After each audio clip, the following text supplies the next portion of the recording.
Integrated all arms brigade group को खड़ा किया गया है। तो अब समय आ गया रुद्र ब्रिगेड के साथ कोल्ड स्टार्ट डॉक्ट्रिन को कोल्ड स्ट्राइक डॉक्ट्रिन में तब्दील करने, एकदम हर समय रेडी, इस इलाके में मौजूद, अपने दिए हुए टास्क को कारगर तरीके से सक्षम और प्रभावशाली इफेक्ट दुश्मन पर करने के लिए। भारतीय सेना के एक जनरल ने कल बड़े फख्र से इस बात का ऐलान किया कि भारत ने अब अपना मिलिट्री डॉक्ट्राइन तब्दील कर लिया।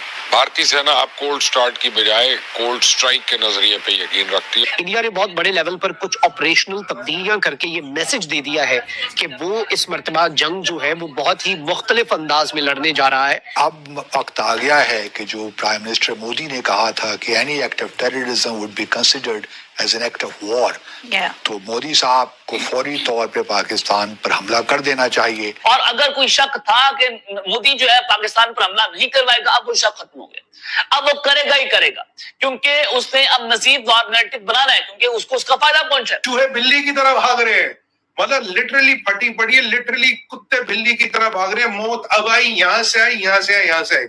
और बेटा मुनीर, तेरा तो नंबर आ गया।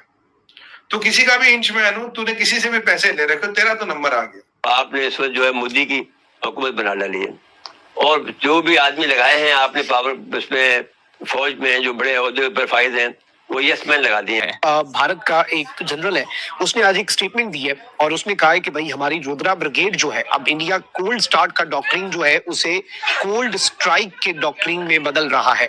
यानी हमारी जो जंग के अंदर तैयारी है और जो जंग के अंदर फौज का जवाब होगा, इंडिया ने बहुत बड़े लेवल पर कुछ ऑपरेशनल तब्दीलियां करके ये मैसेज दे दिया है कि वो इस मर्तबा जंग जो है वो बहुत ही मुख्तलिफ अंदाज में लड़ने जा रहा है।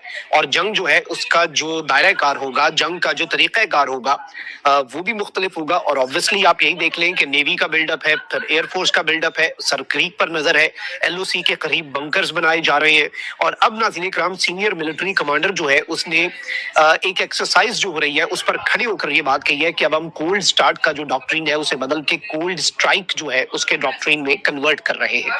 तो इस चीज को भी अगर हम एनालाइज करें, इस चीज को भी अगर हम समझें, तो बहुत कुछ हमारे सामने क्लियर हो जाता है। एक तो ये हो गया पार्ट। अब जरा आगे बढ़ते हैं। अच्छा, एक तरफ ये डेवलपमेंट्स हैं तो वहीं दूसरी जानिब कुछ और बड़ी अपडेट्स भी भारत से हमें रिसीव हो रही हैं।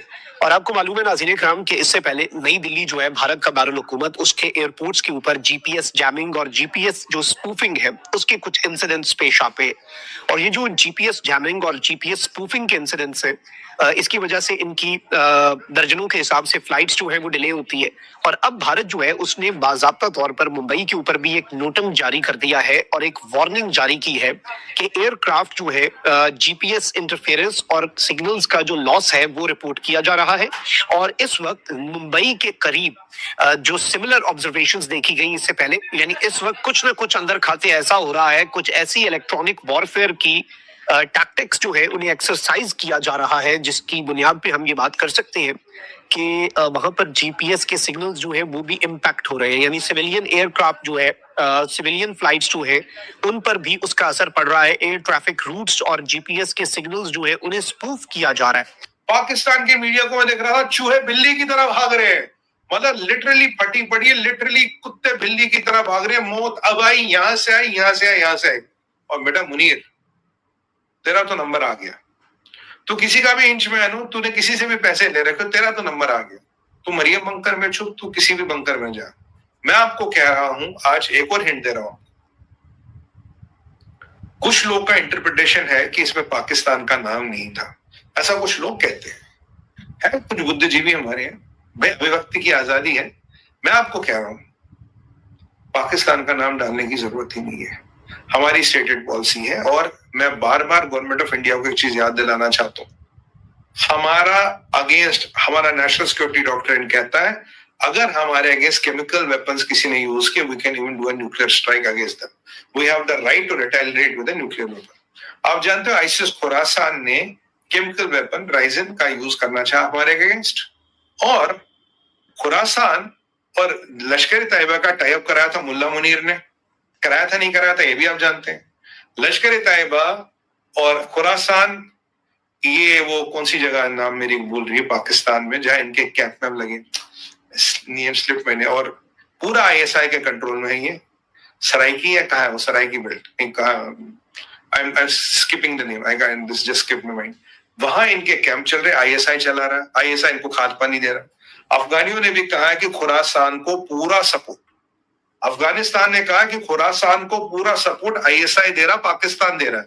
अब हम नहीं कह रहा, मैं नहीं कह रहा, ये आपके मुसलमान बिरादरीन अफगानी भी कह रहे कि तुम खुरासान को सपोर्ट दे रहे हो। वही खुरासान तुम्हारे कहने पे हमारे अगेंस्ट केमिकल अटैक कर रहा था। और as per our nuclear strategy document we have every option open.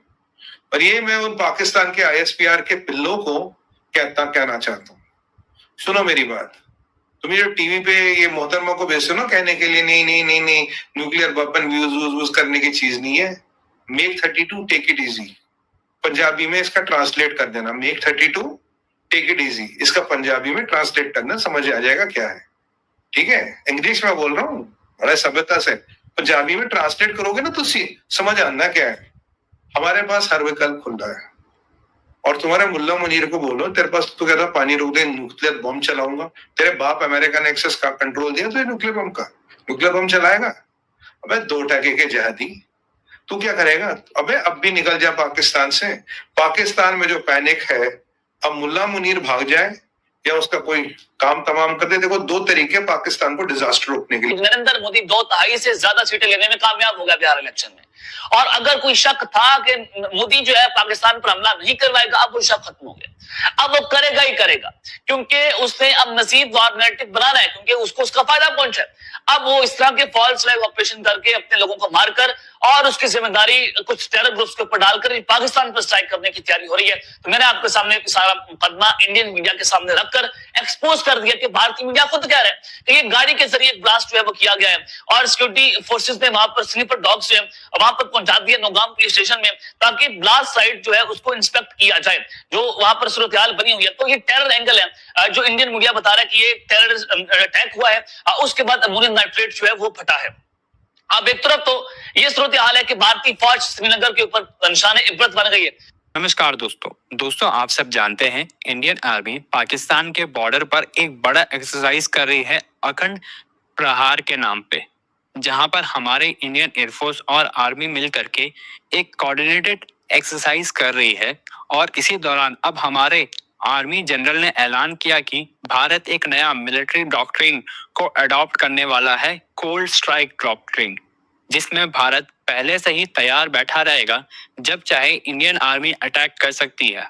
और इस चीज को देख करके पाकिस्तान पागलों कुत्तों की तरह इधर उधर भाग रहे हैं, क्योंकि एक तरफ बिहार में मोदी जी का इलेक्शन जीतना और दूसरी तरफ हमारी गवर्नमेंट इनडायरेक्टली इशारा दे रही है कि जो दिल्ली ब्लास्ट हुआ है इसके पीछे पाकिस्तान का हाथ था। और जैसे ही ऑफिशियली ये बात सामने आती है कि इसके पीछे पाकिस्तान का ही हाथ था, तो दूसरे मिनट में ही इंडियन आर्मी और इंडियन एयरफोर्स अटैक करना शुरू कर देगी पाकिस्तान पर। इसी से डर के अब पाकिस्तानी मीडिया चीख रहा है और चिल्ला रहा है।